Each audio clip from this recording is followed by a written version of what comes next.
Welcome to the 37%. This is a show that invites people to reflect on a significant career, leadership, or life decision. My name's Anya Maguire. And my name is Susie Canific. On our show, we ask our guests about what led to a decision, why they made it, how it was made, and what happened next. Hi, Susie. How are things today? I'm good, thank you, Anya. How are you? All good. Really looking forward to a guest we have today, Dr. Sabina Brennan. A fascinating guest with lots and lots of decisions to talk about. What's your take? Yeah, I mean, what strikes me a lot about Dr. Brennan is just, I suppose, the sheer variety that she has had in her life experience in terms of career and different life decisions and big changes that she's made.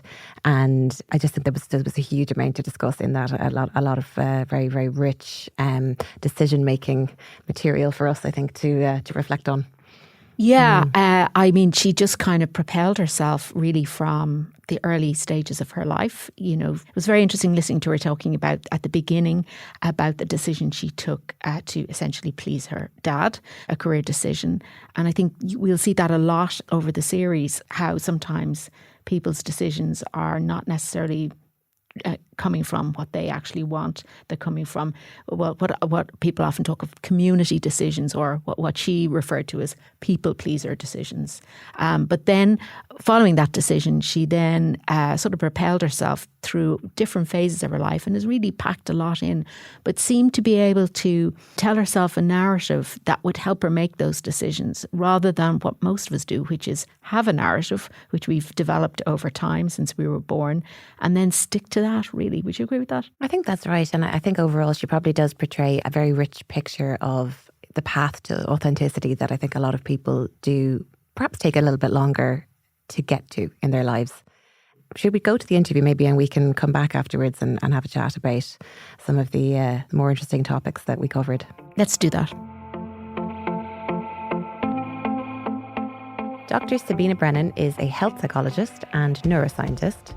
She is also a regular media contributor with her work as a speaker, podcaster, and author of best-selling books including 100 Days to a Younger Brain and Beating Brain Fog.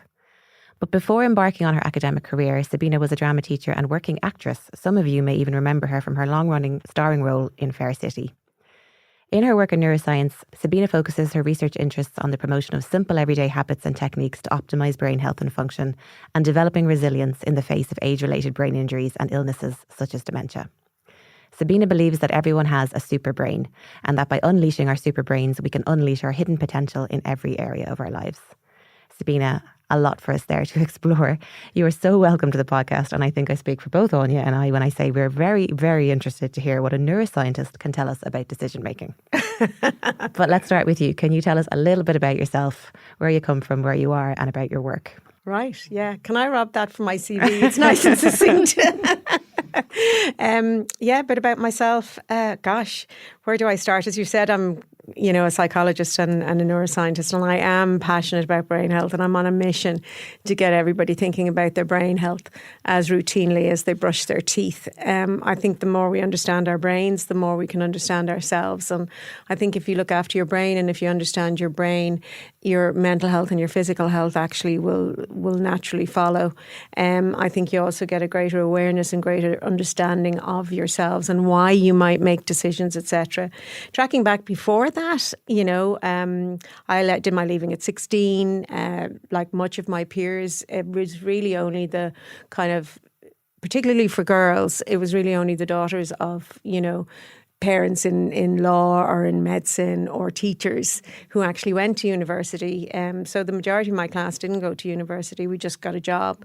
And I got a job and worked in Irish Life Assurance Company for 15 years. And that decision actually came about because I was the youngest of 5.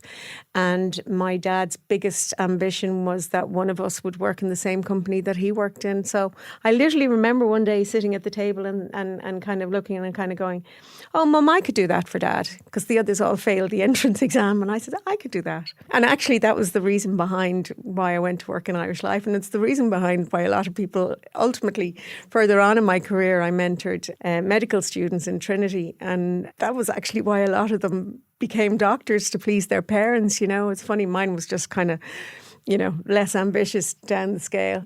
So you went back to college, or not back to college, you went to college, isn't that right? In your my 40s? In my 40s, Tell us about that decision. Yeah.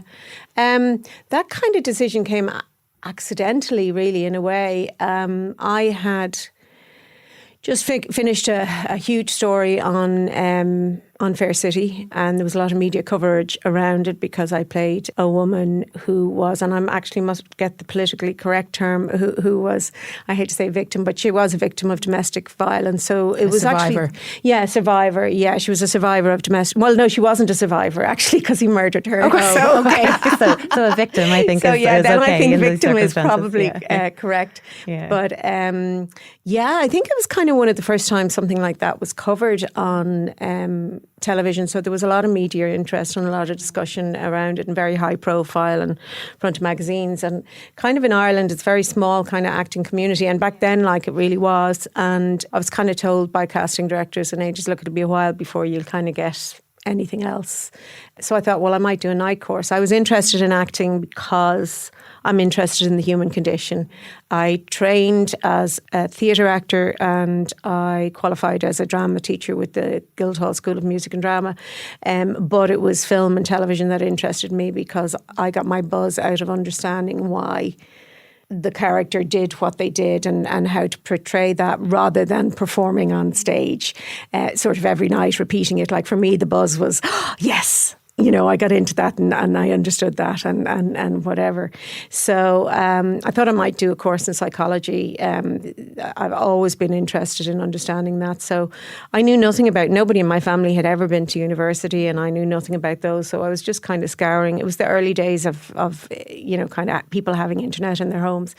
Yeah, looked to see was there any nighttime course. Saw that there was one kind of in Maynooth University, and I knew nothing about CAO, etc. And I just rang them to inquire about their nighttime course, and they said to me, oh, well, you know what, we have a full-time course and mature students can apply. We have 5 places for matures.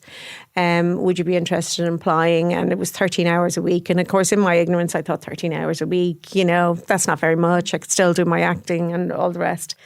And I said, well, when's the deadline? They said 5 o'clock today. So you had to write sort of a little essay or whatever. And then I got called in, and you sat an exam, and then you got called in and you were interviewed. And I got in. So there was little kind of, suddenly I was going to university. What was the hardest thing for you going back to education in your 40s? It actually wasn't hard, to be perfectly honest, the actual doing.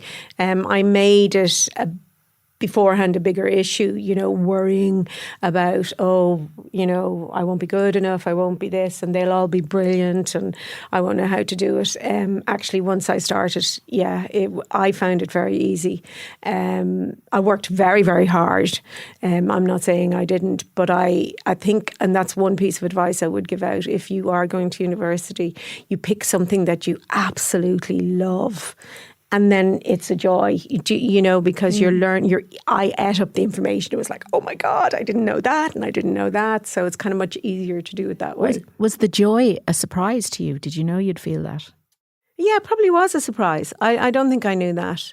I knew that I was fascinated by the subject, but I didn't know that I would love it. Now, I'm not saying it wasn't. There was stress there as well, kind of studying, but in a way that was self-imposed. I wanted to get the best results I possibly could get.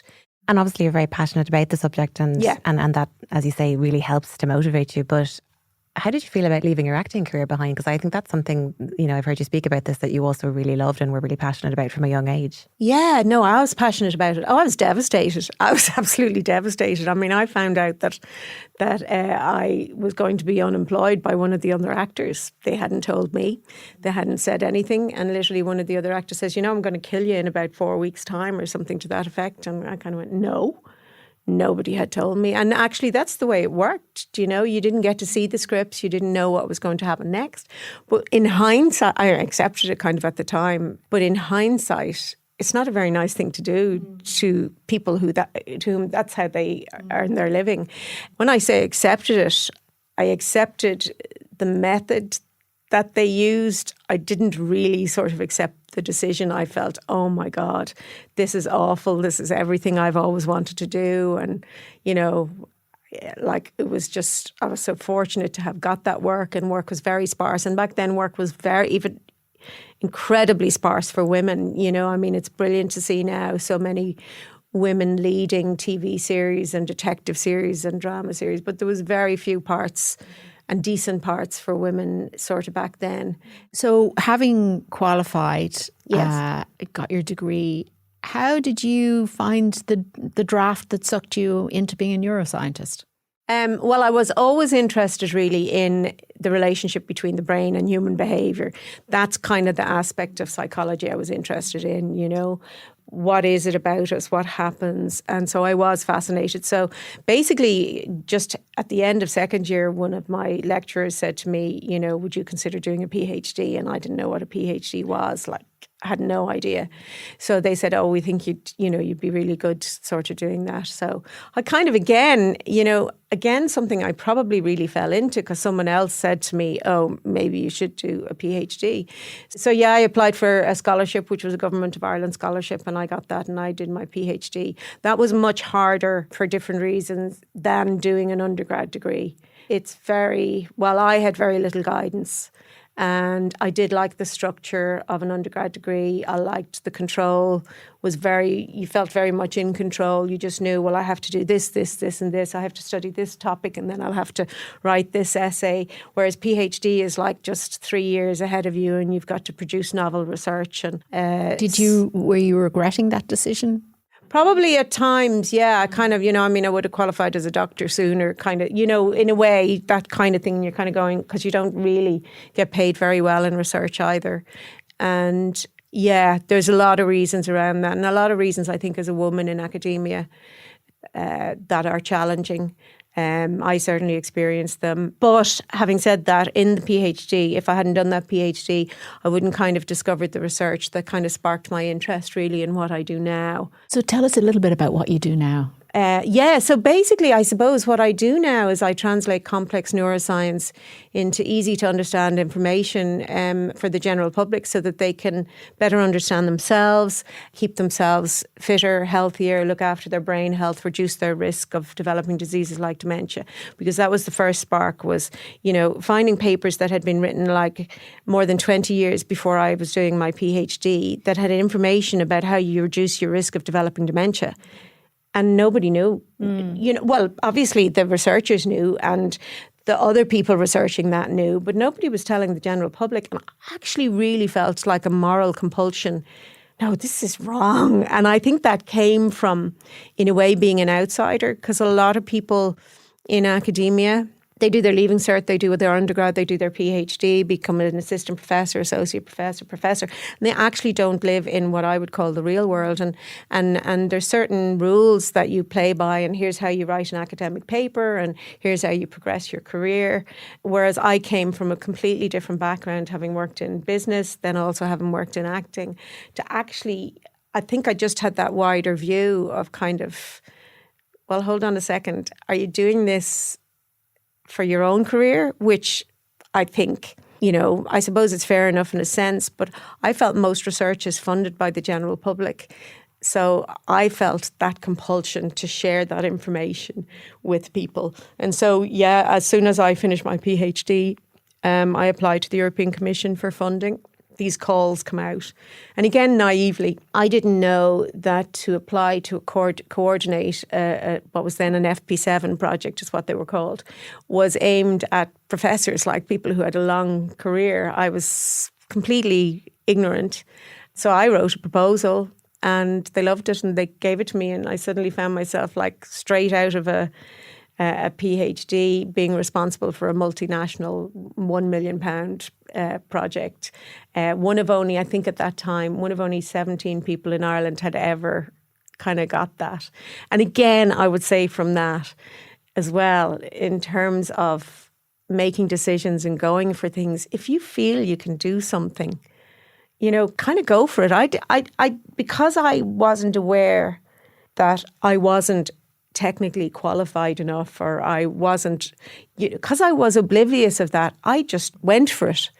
Do you know? And Yes. I think things in life, there can be, oh, well, that wouldn't be for me. And I think it's particular, with media, with women rather, that we have a great tendency to feel we should tick all boxes before we can be considered suitable for. And research shows if men tick one box out of the 10, they'll go, oh, sure, I'll give it a shot.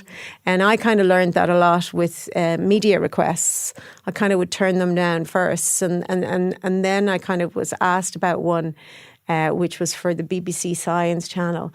And I was going to respond and say, well, actually, that's not my area. And then I went, oh, but it's a fascinating topic. And I am a neuroscientist. And if I read up on this, I will be able to do this.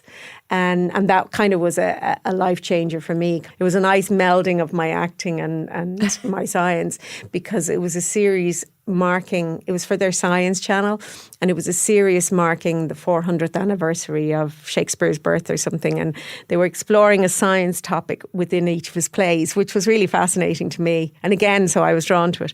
And they asked me to explain hallucinations. And that's part of what I love around what I do in terms of media and radio. And, they'll always come to me now. Initially, it was always about dementia or brain health. But now if they want a neuroscience angle on any topic, they'll kind of come to me. And I love that, because that means I'm continually learning. I mean, it says something really fascinating to me about what guides people in their decision making, because I think what's coming through here for you is that often it's about going where your interest lies, or going where the thing that sparks the curiosity lies. Whereas for a lot of people, and I wonder what you think about this, they seem to have this real compulsion to know everything and to have all the information and do all their data collection and research before they make a decision, so they feel sufficiently informed. And maybe that's not where the emphasis should be. Maybe it should be a little bit more on, well, what is the thing that sparks your interest? So I think it's really interesting that you do say curious, because that's something I talk about in the talks I give. So part of what I do is I give a lot of corporate wellness talks to companies, but giving a neuroscience angle on it. And curiosity is one thing that's hugely interested, because I'm sure you've heard of neuroplasticity, which is essentially just describes this amazing capacity that our brain has to change with learning. And that's how we have survived as a species. It's how we're adaptable, we're flexible, and it's how we cope with many of the challenges that come into our lives. Essentially, it really describes the brain's resilience to change, so that we can adapt and change. But what's really interesting is if you are naturally curious about something, neuroplasticity becomes enhanced in your brain. So when you're curious about something, you learn it easier. And I don't mean, I say this frequently in my talks, I wish there was another word for learn and learning, because it's got such connotations with school and academia. But everything that we do in life that's new or that involves challenge or anything is learning. You acquire it. It is learning. But when you're curious about something, that natural capacity to learn is enhanced.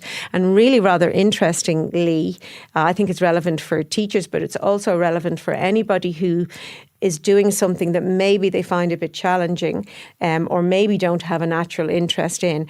If you engage in something that you're naturally curious about, you get this enhanced ability to learn, this enhanced neuroplasticity that lasts beyond the moment that you're interested in. So then that's the moment that if there's something you want to learn that you're struggling with, that's your peak moment. That's your peak moment to use that. And I frequently think often, I mean, if people know of teachers that were really good, that helped them learn, they often let kids do stuff that they really enjoy and then say, okay, now we've got to do maths for 10 minutes. Yes, yeah. Do you know? Yeah. So their ability to learn that maths and focus on it is taken in because they've done something that they're curious about. Something I wanted to ask you was, because this is a podcast about decision making, do you think people's brain health, nutrition, do you think it has an impact on the quality of the decisions or how they make decisions? Yeah, absolutely. Absolutely. If you take stress, for example. Now, there's nothing wrong with stress. In fact, it is a system in our brain that we have to harness in order to rise to challenge and do new things, right? So it has evolved for a very adaptive reason. What becomes problematic is poorly managed chronic stress. Actually, too little stress is not good for your brain either. Well, poorly managed chronic stress impacts negatively on your brain health, but also on how it functions. It actually alters how your brain functions. So if you have encounter a threat in some form, if we take a very simple, a loud bang as you're walking along the road that sounds like a gunshot, we'll say, that information, that sensory information comes into your amygdala, which is your fear center in your brain, through two routes.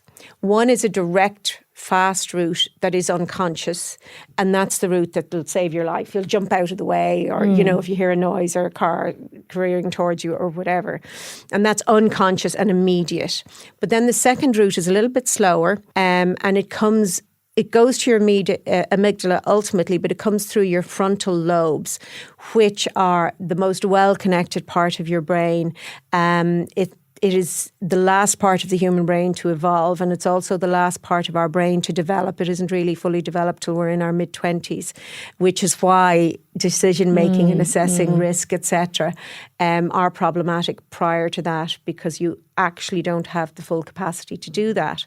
So that part of your brain, the information comes from there, and it actually can assess the big picture and has relative information and context, and can say, okay, let's switch off the stress response because that's a false alarm. It was a car backfiring. Or let's ramp up the stress response. We may have to fight. We may have to freeze so as not to be seen. It's a man with a gun.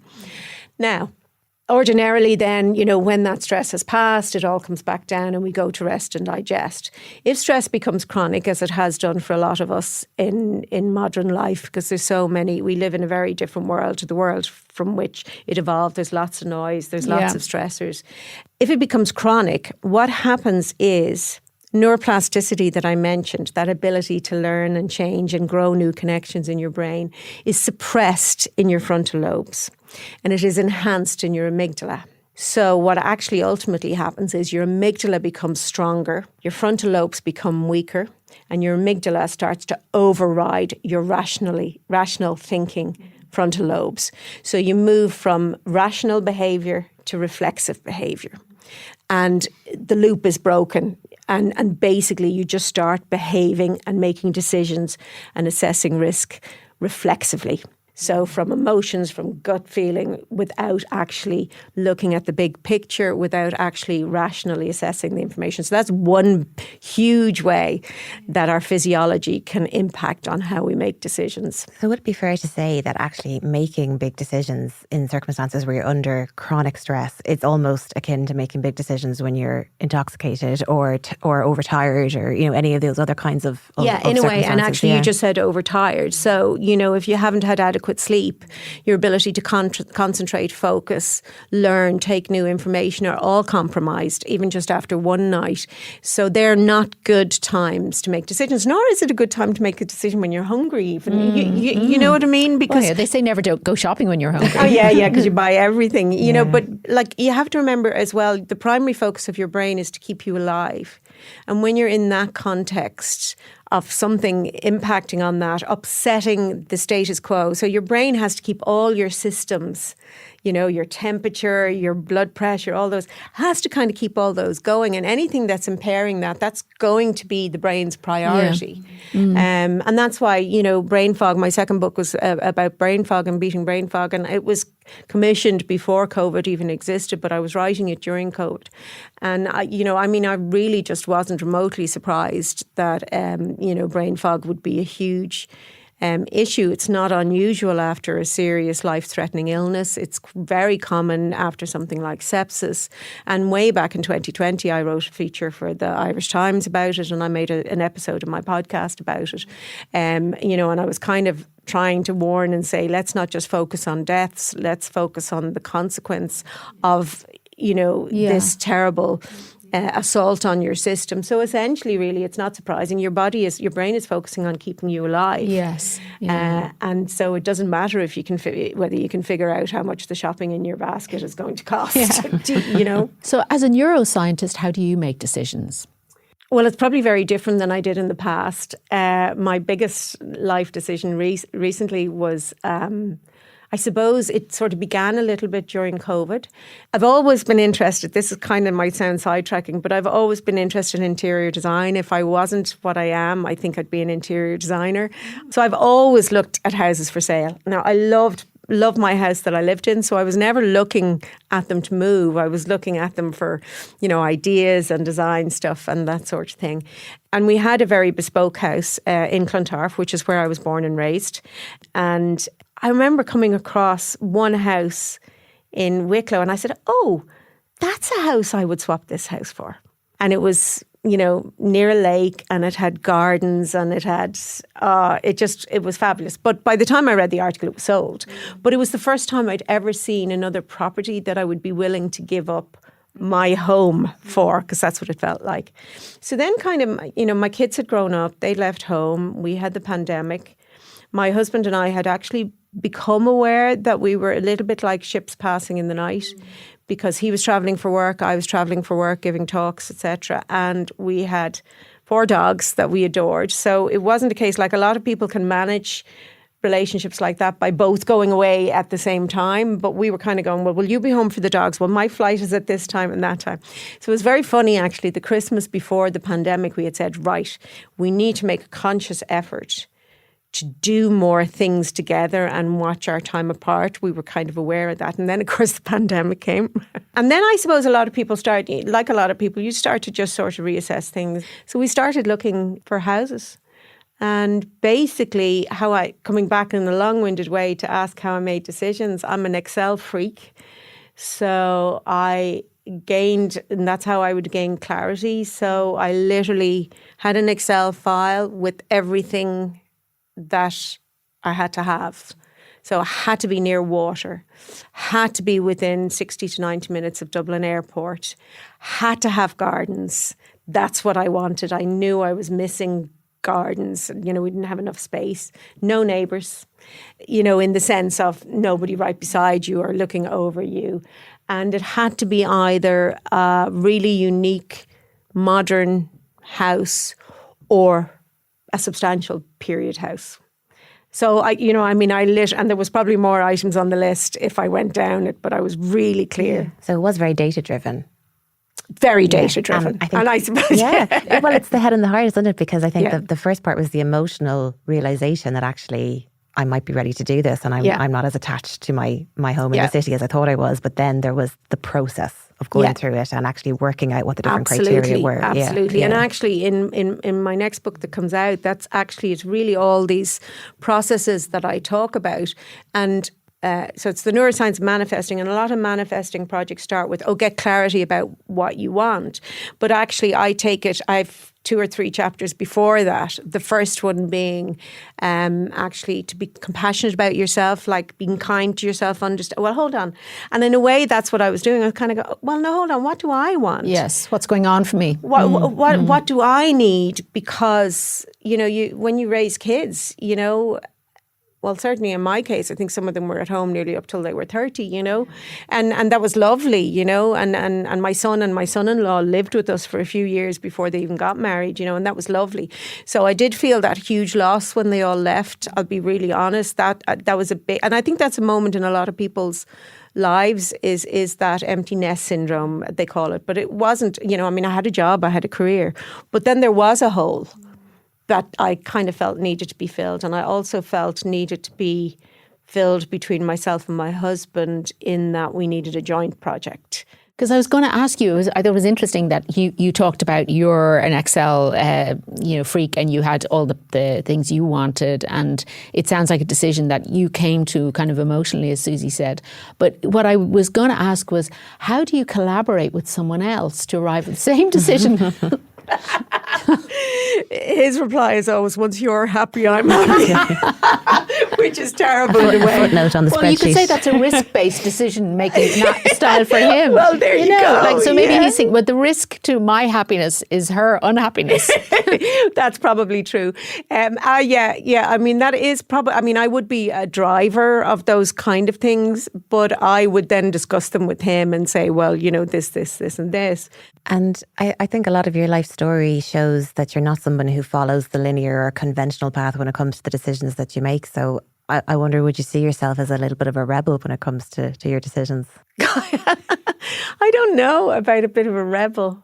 I did want to be a rebel when I was younger. I had blue hair and shaved sides to my head. I was kind of new romantic / Well, when we were talking earlier, I think this is the same point you're making, Susie. You were saying that you feel people are discouraged as they get older to make braver decisions, and that you think that's unrealistic given the way we live now. Yeah, and I think the older I've got, the more valuable life has become. And I think we have a lot of things the wrong way round in Western society. We value youth. The one thing we can't hold on to, we age, and actually aging starts from the minute you're born. So I think we live in an extremely ageist society.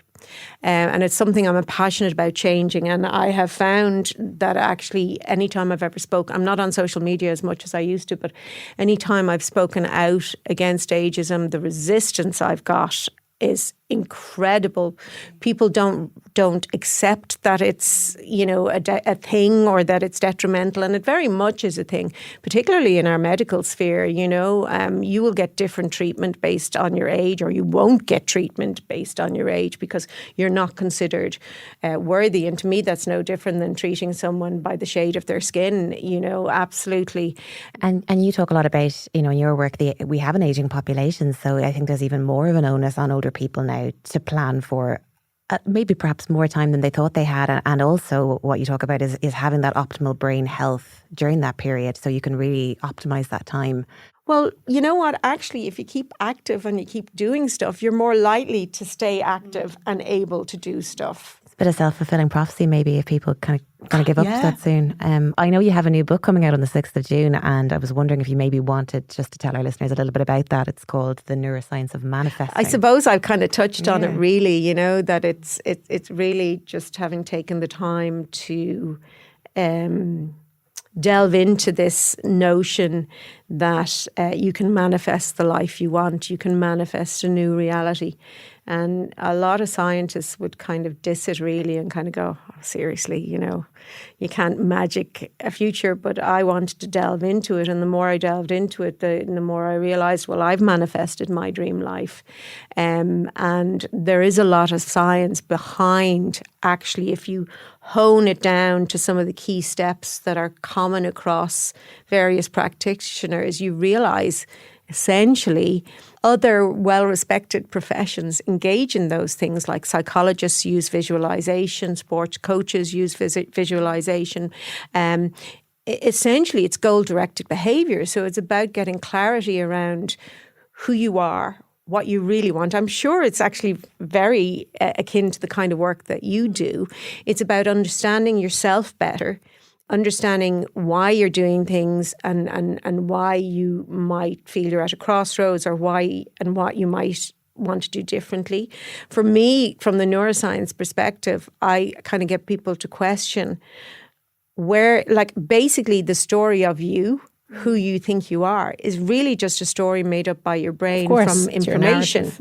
It's just made up. And so really I start the book by getting people to question where that information came from and whether it's remotely valid, whether it was ever even valid, and to start making their new narrative. Well, no, actually I'm a person who is good at this. No, actually I'm a person who can do this or whatever. And kind of then when you get to the point of understanding who you are, only then can you start to see what the possibilities you might want to do, what really gives you your joy, finding your joy, and then having clarity about what that is and actually the steps that you need to take to get there, and then making sure that you have coherence across how you act, how you think, and how you behave. They all have to be goal-directed towards that. And then, actually taking action and moving towards that. So there's a lot of neuroscience to support kind of those steps. And I suppose I just wanted to kind of sort of empower people with science to understand what they actually can achieve. And also, I suppose I wanted to, I call it weed out the woo, because there is a lot of woo kind of around it, but there's really good solid core principles that are used by other sort of professionals that help guide people towards their goals. That sounds fascinating. Well, Dr. Sabina Brennan, thank you so much and congratulations on the new book. And we hope we can talk to you again soon. Thank you. Thank you.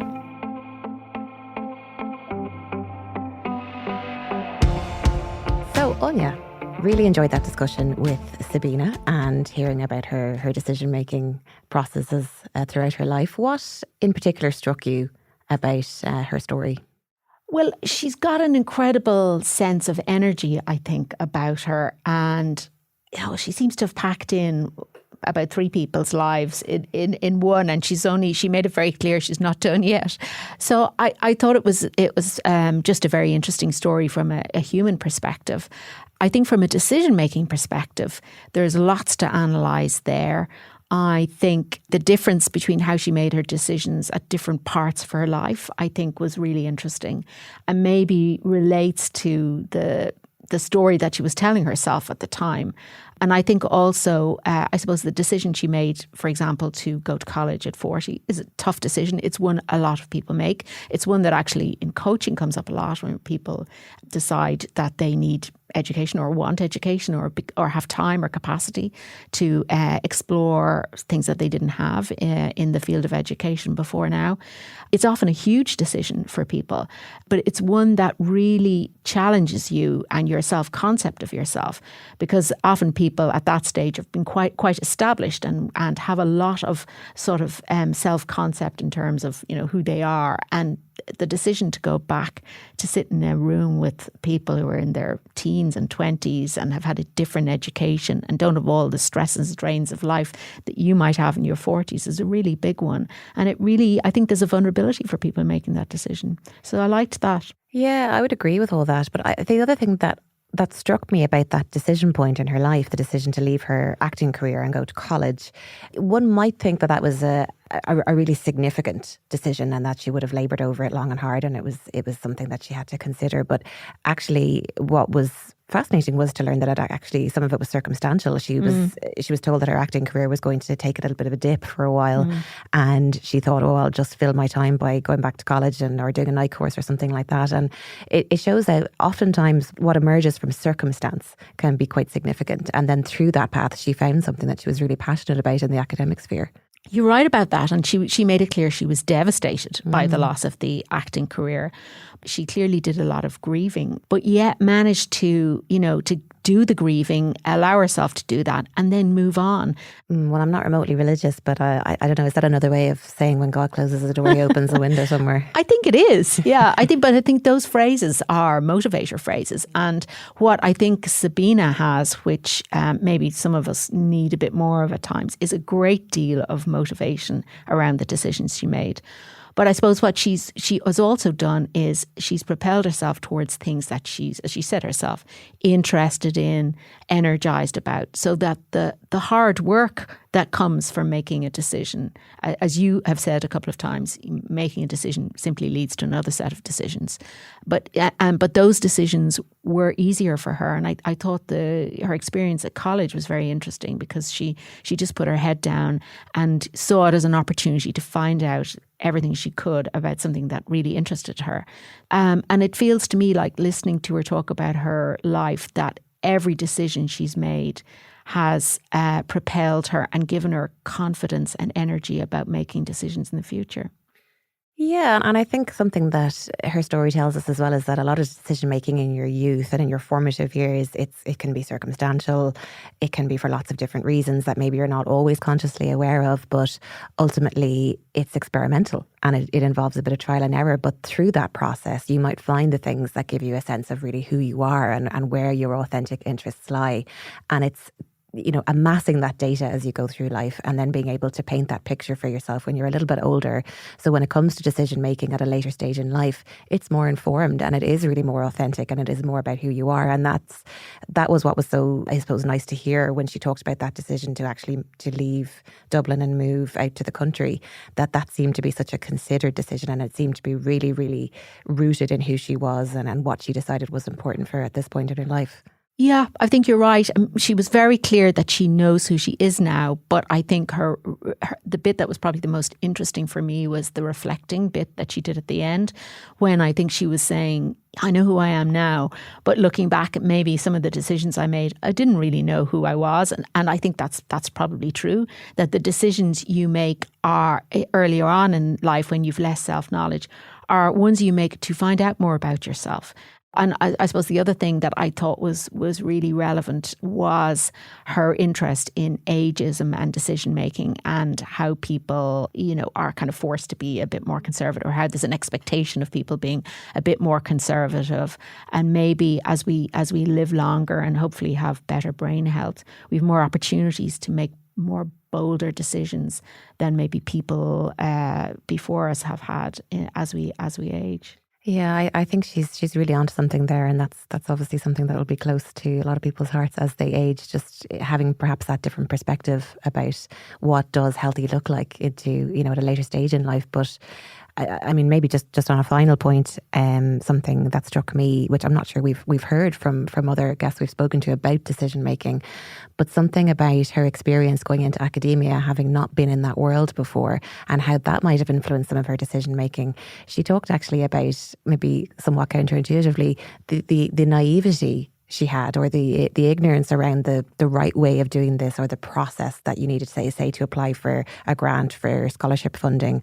And she just sort of threw her hat in the ring and thought, well, I'll give that a go because it's interesting. But she didn't know about all of the politics maybe, and all of the conventions or the unspoken rules in that arena that might have perhaps influence somebody else not to go ahead with Agreed. Something like that.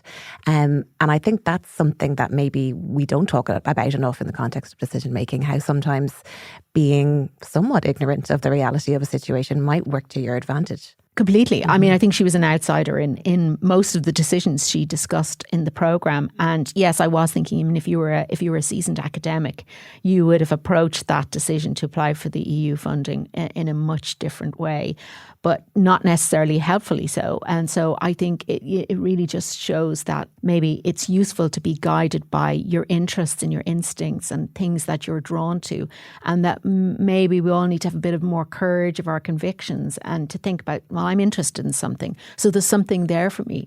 But also I think what she displays is she's not afraid to fail.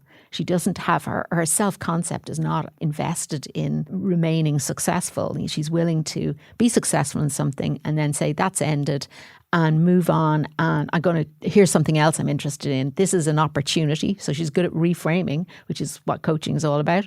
And saying, this is an opportunity to go and investigate something else I'm interested in. Well, as she said, there's a huge power in the story we tell ourselves about ourselves, and that maybe sometimes just letting go of that story and being prepared to adopt a different narrative could be equally powerful and open up all kinds of other opportunities. So, yeah, a really, really rich and interesting discussion. And that's all we have time for today. So thank you from Anya and I, and we'll talk to you next time on the 37%.